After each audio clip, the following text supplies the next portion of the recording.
So hello and welcome everyone, this is day 9 of Sam's clipping agency. और जैसे कि मैंने तुम लोगों को बताया था कि मैं बहुत ही ज़्यादा बिजी चल रहा हूँ इन दिनों में। So that's why I am not recording daily videos और पता नहीं रहा हो कि मैंने आज क्या किया। और इसलिए मैंने 4 दिनों में सिर्फ 2 ही वीडियोस अपलोड किए हैं। और it's not a big deal, क्योंकि होता है मुझे काम तो करना ही पड़ेगा, क्योंकि वही मेरी रोज़ी रोटी है। उसके बिना तो ये चैलेंज भी कुछ नहीं है। So that's why I am not uploading videos every day. पर चीज़ ये है कि मैंने जैक नील वाला जो पॉडकास्ट ज्वाइन किया था, उस पे मैंने 2 क्लिप्स अपलोड कर दिए ऑलरेडी। और उसकी जो पहली क्लिप है, जो पहला वीडियो है जिसको मैंने अपलोड किया था, उस पे 1.6 के व्यूज़ आ गए हैं। और जो दूसरा वीडियो है उस पे 900 व्यूज़ आ गए हैं। सो अभी भी अप्रूवल के बहुत पीछे है, पर फिर भी नए चैनल के हिसाब से ठीक है। और आई होप कि जब मैं कंसिस्टेंटली सारे वीडियोस अपलोड करता रहूँगा तो शायद मुझे अप्रूवल मिल जाए एज सून एज़ पॉसिबल। फिर भी देखते हैं क्या होता है। और एक कैंपेन है जो कि मैंने कल ज्वाइन किया था, जेरेड लॉरेंस। ये एक डेटिंग कोच है। सो ये वो बंदा है जो कि डेटिंग एडवाइस देता है लोगों को। और इसके लिए मैंने क्लिपिंग करनी है और मैंने इसका जो कैंपेन है वो ज्वाइन किया था। और बट मैंने जब उसकी चैट खोली तो मुझे पता चला कि ये बहुत ही इनएक्टिव बंदा है। और बहुत ही धीरे, बहुत ही लेम तरीके से अप्रूवल देता है क्लिप्स के लिए। सो ये भी $3 पर 1000 व्यूज़ दे रहा है।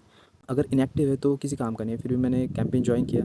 और क्योंकि मैंने देखा था कि 12 डे इसका एवरेज अप्रूवल टाइम है। सो ये 12 दिन में एक बार अप्रूवल देगा, ऐसे इसने बताया। सो मैंने फिर भी ज्वाइन किया, देखता, और मैंने क्लिप्स एडिट की।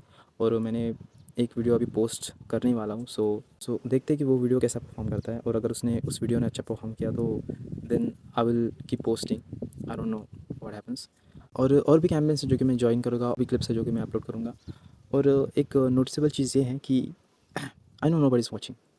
आई नो कि कोई देख नहीं रहा। आई नो कि मुझे कोई पूछने वाला नहीं है कि ये सब मैं क्यों कर रहा हूँ। और अगर कोई देख ही नहीं रहा तो मैं क्यों डेली वीडियोस रिकॉर्ड करूँ या ना करूँ, क्या फ़र्क पड़ता है।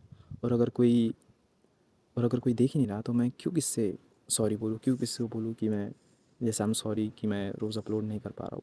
This no one to apologise. पर फिर भी मैं क्यों कर रहा हूँ। सबके जो मुझे आगे जाके ये चीज़ देखेगा, जो बंदा आगे जाके ये वीडियो देखेगा, वो सवाल तो ज़रूर पूछेगा कि ये बंदा पागलों जैसा क्यों अपने ही साथ बातें कर रहा है, जब कोई इसे देख ही नहीं रहा तो फिर ये क्यों कर रहा है। सो द थिंग इज़ कि स्कूल में जब कोई टीचर आपको होमवर्क पूछता है कि होमवर्क किया नहीं, तब आपको अवेयरनेस आती है कि मुझे होमवर्क करना चाहिए था या फिर करना होगा। So that's why I am doing it. क्योंकि अगर मैं पूछूंगा नहीं अपने आप से कि मैंने क्या प्रोसेस की है, मैंने क्या प्रोग्रेस की है, मैंने कुछ किया भी है या नहीं, अगर मैं सच में ये चीज़ करना चाहता हूँ तो मुझे रोज़ अपने आप को ये पूछना पड़ेगा। मुझे रोज़ अपने आप को ये बताना पड़ेगा कि हाँ, मैंने ये चीज़ की है या फिर मैंने ये चीज़ नहीं की। मुझे ये चीज़ करनी होगी। मुझे अपने आप को ये अवेयरनेस देना होगा। और अगर ये चीज़ मैं नहीं करूँगा तो कौन करेगा। क्योंकि आई नो कि nobody is interested for me to be successful than me. So अगर मैं ये चीज़ नहीं करूँगा तो कौन करेगा। सो अगर मैं ये चीज़ रोज़ अपने आप से पूछूँ तो क्या फ़र्क पड़ता है। अगर कोई देख रहा है और ना देख रहा है तो क्या ही फ़र्क पड़ता है। So that's why I am doing it. और अगर आगे चलकर भी मेरी वीडियोस कोई नहीं देखेगा, आगे चलकर भी मेरी जर्नी कोई भी विटनेस नहीं करेगा, फिर भी मैं तो जो चीज़ें कर रहा हूँ वो तो कंसिस्टेंटली कर ही रहा हूँ। और मैं नहीं रुकूँगा किसी भी पॉइंट पे। अगर कोई मुझे देख भी रहा है, अगर मुझे कोई देख भी रहा है और नहीं भी देख रहा है तो कोई फ़र्क नहीं पड़ता, क्योंकि at the end of the day मुझे यही एक्नॉलेजमेंट होगा कि मेरे साथ सिर्फ मैं अकेला ही हूँ। और मुझे ही अपने आप को सँवारना है, मुझे अपने आप को इम्प्रूव करना है। और जो भी चीज़ें करनी है मुझे सिर्फ अपने आप के लिए करनी है। बस ये वीडियो रिकॉर्डिंग इसलिए करता हूँ ताकि लोगों को ये पता चले कि ये बंदा ज़ीरो बेस से वहाँ तक गया जहाँ तक कि इसने बोला था कि ये जाएगा। और अगर ये चीज़ सक्सेसफुल हुई तो ठीक, वरना अगर नहीं हुई, life time embarrassment, life time disappointment तो है ही। सो वो तो कल भी थी, आज भी है और आगे भी रहेगी। So there is nothing new.